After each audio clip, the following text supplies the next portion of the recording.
श्री राधे राधे।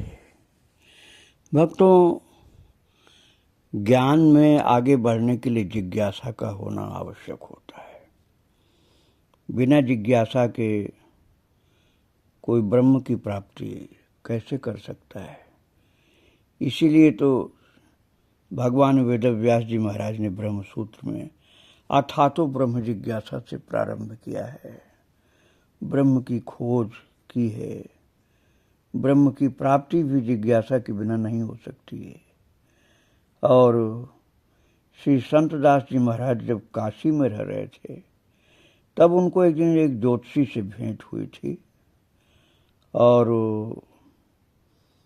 ज्योतिष की सत्यता बताने का वो प्रयास कर रहे थे। तो थोड़ी देर तक सुनने के बाद श्री संतदास जी महाराज ने उनसे पूछा, आप मनुष्य के पाप पुण्य कर्मों को मानते हैं या नहीं? ज्योतिषी ने उत्तर दिया, पाप पुण्य क्यों नहीं मानता? प्रत्येक मनुष्य अपने किए हुए पाप पुण्य का फल ही भोगता है। तब महाराज जी ने कहा कि यदि ऐसा है तो ज्योतिष को सत्य कैसे माना जा सकता है? यदि मनुष्य का भूत भविष्य सभी ज्योतिष द्वारा निर्धारित होता है तो उसे अन्यथा करने की किसी में क्षमता नहीं है। इस प्रकार यदि मनुष्य नियति के अधीन होकर सब काम करने को बाध्य है तब वह अपने किए पाप पुण्य के लिए क्यों करके जिम्मेदार होगा? वो तो स्वाधीन भाव से कुछ नहीं कर सकता। ज्योतिषी जी उनका मत सुनकर के चुप हो गए। फिर कहने लगे, यद्यपि मैं आपको उत्तर देने में असमर्थ हूँ, किंतु ज्योतिष की गणना सत्य होती है, ये मैं अनेक बार देख चुका हूँ। बाबा जी महाराज ने उत्तर दिया, कभी आकस्मिक रूप से ऐसा हो जाता है, कोई स्थिर सिद्धांत नहीं निकाला जा सकता है। भक्तों, जिन पंडित जी को लेकर के उनके पिता काशी आए थे वो भी वहीं उपस्थित थे। उन्होंने कहा, मैं सोच विचार कर सब समझाऊंगा। तो संतदास जी महाराज ने कहा, ठीक है, यदि आप मुझे समझा सकेंगे तो मैं मान लूँगा। मैं तो सत्य की खोज में ही हूँ। भक्तों, जिस समय की बात मैं कर रहा हूँ उस समय संतदास जी नाम उनका नहीं पड़ा था। उस समय उनका नाम था तारा किशोर। बचपन में इनका नाम था तारा किशोर। और जब की बात आप सुन रहे हैं उस समय तारा किशोर ही थे, लेकिन कुछ समय बाद यही चलकर संतदास जी हो जाते हैं। संतदास काठिया बाबा, रामदास काठिया बाबा के शिष्य, इसलिए मेरे मुंह से संतदास जी निकल रहा है। और तारा किशोर तो बचपन में थे। वो तो काशी में वो विराजमान हैं और कह रहे थे कि मैं सत्य की खोज कर रहा हूँ। किंतु पंडित जी ने एक मध्यस्थ के समक्ष विचार करने का प्रस्ताव किया। तो ये महाराज जी जो बचपन में तारा किशोर जी थे, वो संतदास जी महाराज जिनको हम बाबा जी बोल रहे हैं, वो बाबा जी महाराज इस मत पर सहमत नहीं हुए। वो कहने लगे, मध्यस्थ का तो कोई प्रयोजन ही नहीं है। आप यदि युक्तपूर्ण ढंग से मुझे समझा सकते हैं तो आपका मत सत्य है। यदि सत्य है आपका मत तो स्वयं ही मैं मान लूँगा। और यदि आप मेरा भली प्रकार समाधान नहीं कर सके और मध्यस्थ ये कहें कि आपकी बात सत्य है तो भी मैं उनकी बात ग्रहण नहीं करूँगा। बहुत वाद विवाद के बाद ये निश्चय हुआ कि हम लोग भास्करानंद स्वामी के सम्मुख विचार करें। तो स्वामी भास्करानंद जी दुर्गाबाड़ी के समीप एक राजा के बगीचे में ठहरे हुए थे। दूसरे दिन पंडित जी बाबा जी महाराज को लेकर उनके पास गए, भास्करानंद जी के पास। भास्करानंद जी महाराज बहुत अच्छे संत थे, अधिकतर नग्न रहते थे। तो नग्न देह बैठे हुए थे, बहुत दुर्बल थे, लेकिन बहुत ही हास्यमय थे। जब दोनों ने प्रणाम किया तो बाबा जी महाराज की ओर बहुत ही प्रसन्नतापूर्वक देखने लगे। पंडित जी ने स्वामी जी को बताया कि ये विधर्मी हो गए हैं, आपके समक्ष हम दोनों विचार विमर्श करने की इच्छा से आए हैं। स्वामी जी ने ये सुनकर कहा वाह। और इसके बाद पंडित जी ने शास्त्रों की प्रामाणिकता, ब्राह्मणोचित आचार व्यवहार की श्रेष्ठता आदि पर अनेक युक्ति प्रदर्शन करते हुए संस्कृत भाषा में बहुत कुछ कहा। बंगाली होने के कारण पंडित जी का संस्कृत उच्चारण बिल्कुल शुद्ध नहीं था, इसलिए कहीं कहीं स्वामी जी उनका उच्चारण सुधारते जाते थे। वे उनकी बातें बहुत ध्यान से सुन रहे थे और बीच बीच में वाह अच्छा पंडित ये कहते जाते थे। पंडित जी का तर्क समाप्त होने पर श्री बाबा जी महाराज उनको उत्तर देने लगे। वे संस्कृत बहुत थोड़ी जानते थे, इस कारण पंडित जी को जो बातें वे समझ पाए उसका जवाब टूटी फूटी हिंदी में देने लगे। स्वामी भास्करानंद बंगला नहीं जानते थे। ईश्वर के निराकारत्व के विषय में उन्होंने बहुत कुछ कहा। उनके तर्क सुन करके स्वामी जी कहने लगे ये तो अच्छी बात करता है। फिर पंडित जी ने नाना युक्तिपूर्ण संस्कृत में एक छोटा सा आख्यान दिया। बाबा जी महाराज ने फिर अपनी टूटी फूटी हिंदी में जवाब दिया। इस प्रकार काफी देर तक दोनों तर्क वितर्क करते रहे। स्वामी जी हर बार ही पहले की भांति पंडित जी से तो बड़ा अच्छा पंडित है तथा बाबा जी महाराज से ये तो अच्छी बात करता है कहते गए। इस तर्क के फलस्वरूप कुछ भी मीमांसा नहीं हो सकी। श्री बाबा जी महाराज के मत में भी कोई परिवर्तन नहीं हो सका। दोनों स्वामी जी को प्रणाम करके लौट आए। श्री हट्ट के पंडित जी तो हताश हो गए, किंतु स्वामी भास्करानंद के व्यक्तित्व की ओर बाबा जी महाराज आकृष्ट हुए। दोनों के प्रति उनका पक्षपातहीन व्यवहार, शिशु की भांति सरल दृष्टि तथा उनकी आनंदपूर्ण मूर्ति से वो मुग्ध हो गए।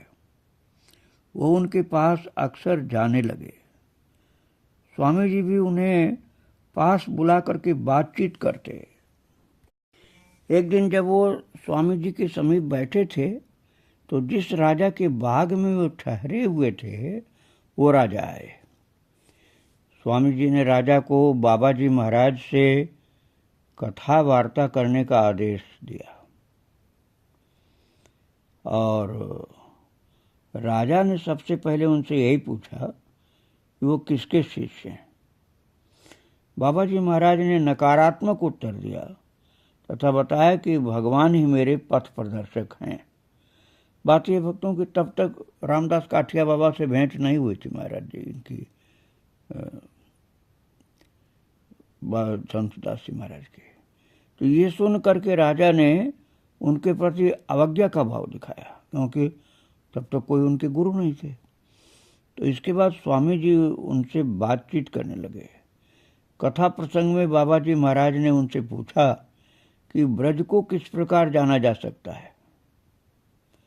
तब स्वामी जी उच्च स्वर में श्रुतियों का गायन करके उत्तर देने लगे। उस समय उनकी मुखश्री अवर्णनीय थी। ये छवि बाबा जी महाराज के हृदय पटल पर सदा के लिए अंकित हो गई। इसके बाद पिता के ये डॉक्टर बंधु उनको स्वामी तैलंग जी के दर्शन कराने के लिए ले गए। भक्तों, मैं तैलंग स्वामी का चरित्र आपको सुना चुका हूँ लगभग 6 वर्ष पहले, और मैंने आपको बताया था उस समय कि तैलंग स्वामी 280 वर्ष तक जीवित रहे और वो बहुत ही सिद्ध पुरुष थे। शिव जी के अंशावतार समझिए आप।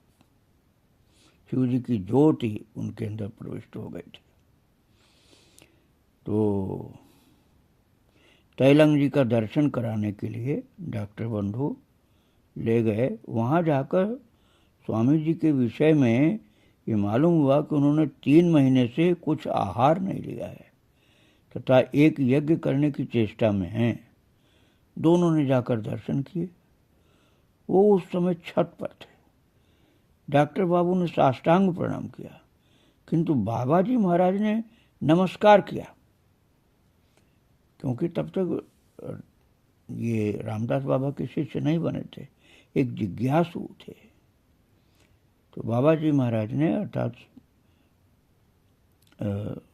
संत दास जी महाराज ने नमस्कार किया, दंडवत नहीं किया। तो स्वामी जी ने हाथ बढ़ा करके मौन भाव से ही आशीर्वाद दिया। उनकी ओर देखकर बाबा जी महाराज के मन में बहुत से विचार उठने लगे। वे सोचने लगे थे कि कुछ कठोर लगते हैं। भास्करानंद स्वामी जी इनकी तुलना में सरस हैं। सुना है कि ज्ञानी पुरुष हैं, किंतु 3 महीने से भोजन नहीं किया है तथा यज्ञ करने वाले हैं, सो इन बाह्य आडंबरों की क्या आवश्यकता है। वो जब तक मन में इस प्रकार की आलोचना कर रहे थे तब तक स्वामी जी उन्हीं की ओर देखते रहे। स्वामी जी के विषय में उनके मन में कुछ संशय तो अवश्य हुआ, किंतु उन्हें यह अनुभव हुआ कि वह एक तेजस्वी पुरुष हैं। थोड़ी देर बाद दोनों ही ने स्वामी जी को अपने अपने ढंग से प्रणाम किया तथा उन्होंने भी पहले की भांति हाथ उठाकर आशीर्वाद दिया। फिर दोनों घर लौट आए और हरकिशोर चौधरी इस बीच में पूर्ण स्वस्थ हो गए। इतनी सब चेष्टा के बाद भी जब बाबा जी महाराज का मत परिवर्तन नहीं होता देखा तो वह अपने गांव लौटने को इच्छुक हुए। कलकत्ते तक सब एक साथ आए। बाबा जी महाराज कलकत्ते रह गए, वे वापस श्रीहट लौट गए। इसके बाद उनकी विचारधारा में किस प्रकार परिवर्तन हुआ वो सुनिए आप। वो कह रहे हैं, जो इनके साथ थे, कि मैं नित्य क्रिया के बाद रोज ही समाचार पत्र पढ़ता था। काशी से लौटने के बाद की बात है, मैं स्टेट्समैन पढ़ रहा था और उसमें द ऑस्ट्रेलियन टाइम्स में से उद्धृत किया चियारिनी सर्कस के विषय में एक प्रबंध था। सर्कस देखने का शौक न होने के कारण वो सर्कस मैंने देखा नहीं था, किंतु उसके बारे में लेख जो थे वो मैं उसे पढ़ने लगा। उसमें लिखा था कि सर्कस वाला दोनों बाघों को जहाज में लेकर के ऑस्ट्रेलिया जा रहा था। समुद्र की तरंगों को देख करके बाघ थोड़े उत्तेजित हो गए। इस कारण यथास्थान पहुंच करके सर्कस वाले ने वो बाघों का खेल 2-1 दिन तक नहीं दिखलाया। इसके बाद बाघों को शांत देख करके वो उनका खेल दिखाने के लिए जब उनको लोहे के कटघरे में लाया तो बाघों ने उसकी ओर भीषण आक्रमणकारी रूप दिखाया। ये देखकर उस खेल दिखाने वाले ने गंभीर होकर के तीक्ष्ण दृष्टि से उन बाघों की ओर देखा और थोड़ी देर में बाघ शांत होकर पिंजरे में घुस गए तथा वो भी पीछे पीछे गया और गंभीरता से उनके सिर पर हाथ फेरने लगा और फिर उनका खेल दिखाने लगा।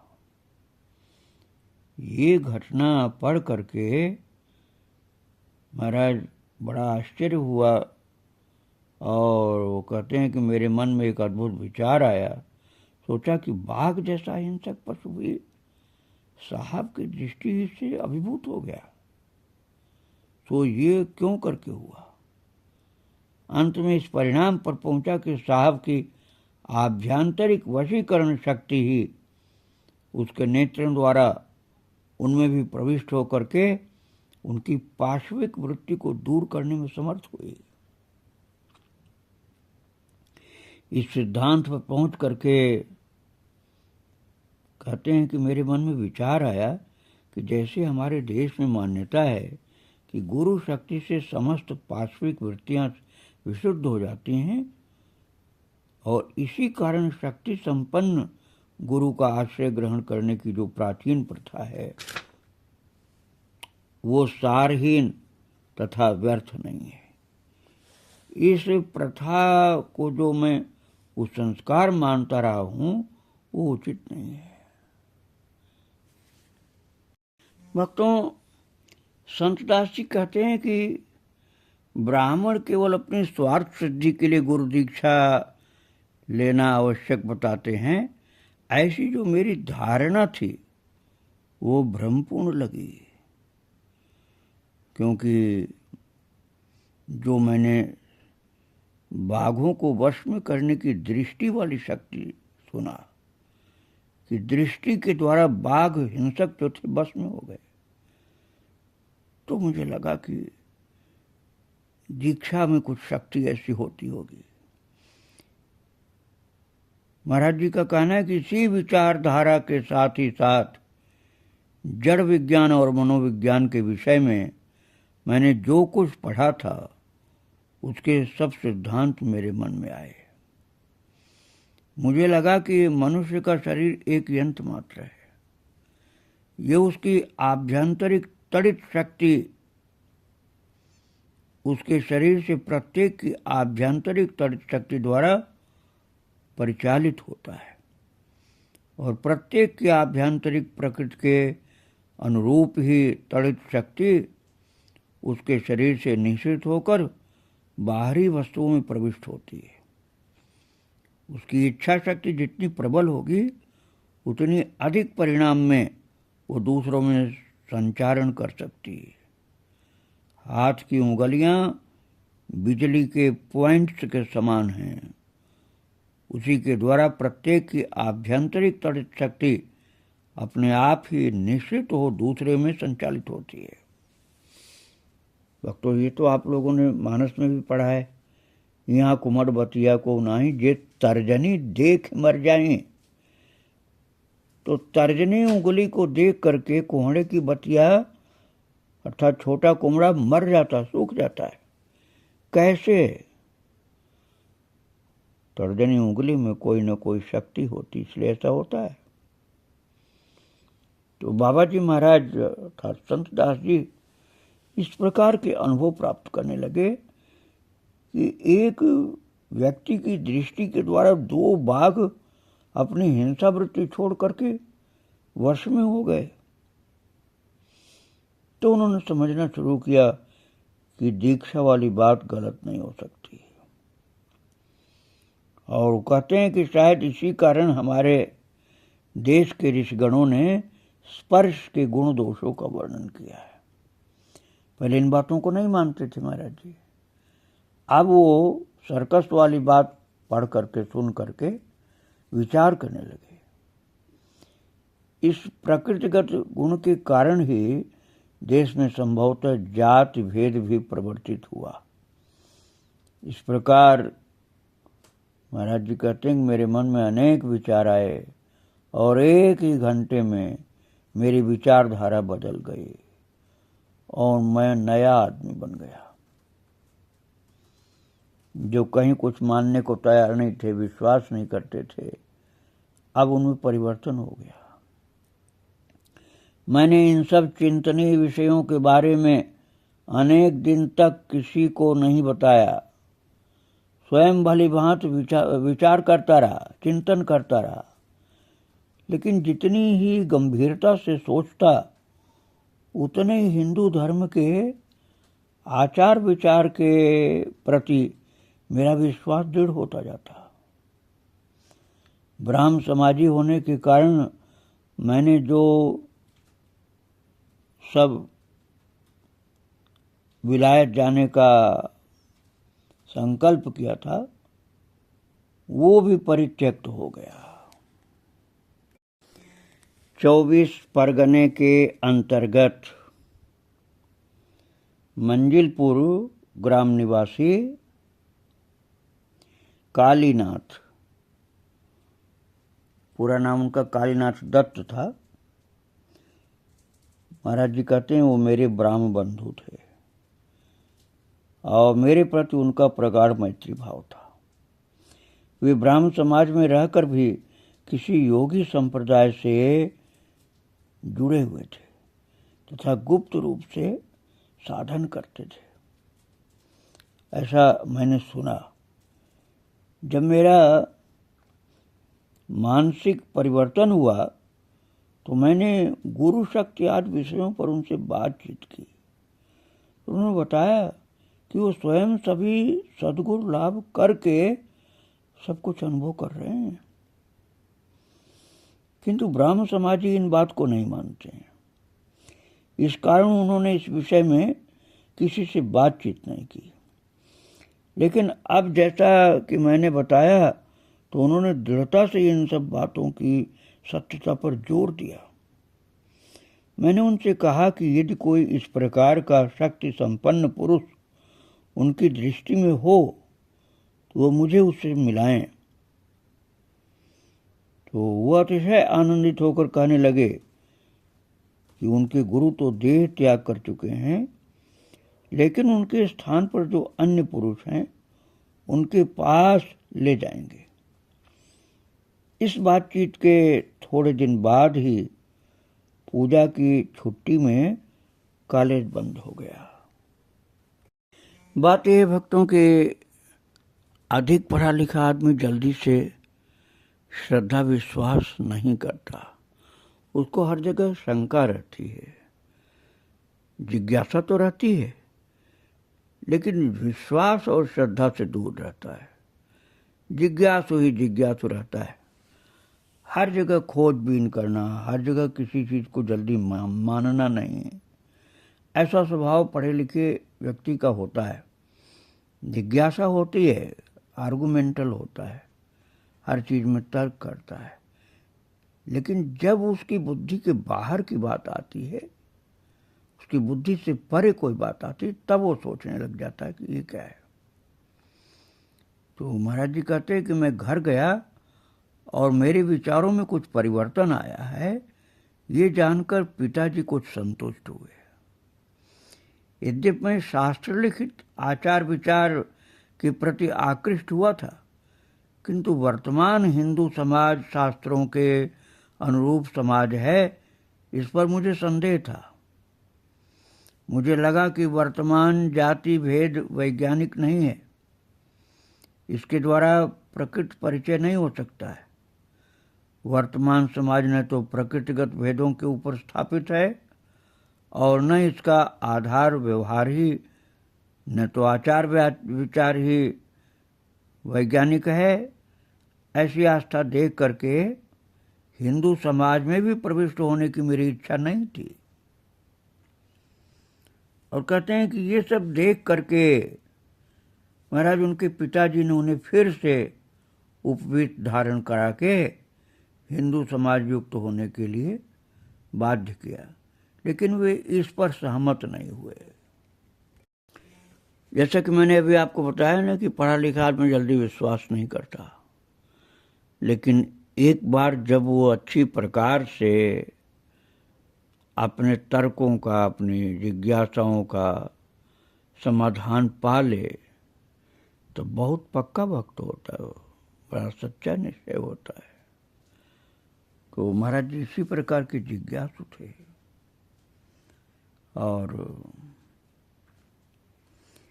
जब स्वयं वो पुत्र को वश में नहीं कर सके इनके पिताजी, तो वे पुत्र वधू को नैहर से ले आए, लेकिन इसका भी कुछ फल नहीं हुआ।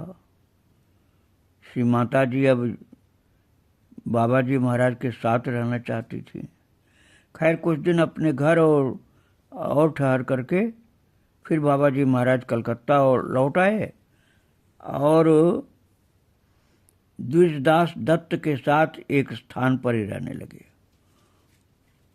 उन्होंने उन्हीं दिनों एक योगी संप्रदाय में प्रवेश किया और वो कहते हैं कि मैंने कालीनाथ दत्त के साथ जाकर के उनके बताए हुए महापुरुष से शिष्यत्व ग्रहण किया।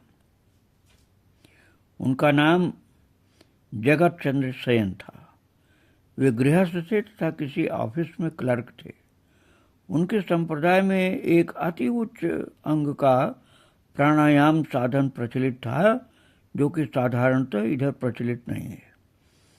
और मेरे मंत्र लाभ करने पर वे और वो और उनके शिष्य मुझ में शक्ति संचार करने का प्रयत्न करने लगे, लेकिन तब मुझे शक्ति क्रिया का अनुभव नहीं हुआ।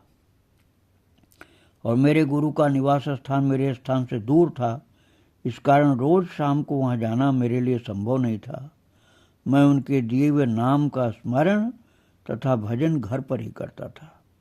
भजन करते करते 2-3 दिन बाद मेरे शरीर में एक अद्भुत क्रिया हुई। गुरु तथा शिष्यों की मैंने जिस प्रकार श्वास क्रिया चलती देखी थी, उसी प्रकार की श्वास क्रिया स्वतः मेरी भी होने लगी तथा भीतर में एक विचित्र शक्ति का प्रकाश होता हुआ दिखलाई पड़ा। जिस दिन मुझे ऐसा अनुभव हुआ, उस दिन छुट्टी थी। मैंने तभी कालीनाथ बाबू को जा करके बताया। उन्होंने मुझे फिर से साधन के लिए बैठाया और फिर से वही क्रिया होने लगी। वे कहने लगे कि मेरे शरीर में साधन शक्ति का प्रस्फुरण हुआ है एवं षट चक्र का मार्ग खुल गया है।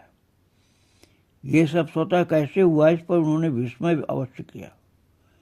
एक दिन मैं ये क्रिया जो मेरे अधीन हो गई, तो इच्छानुसार घटा बढ़ा सकता था मैं।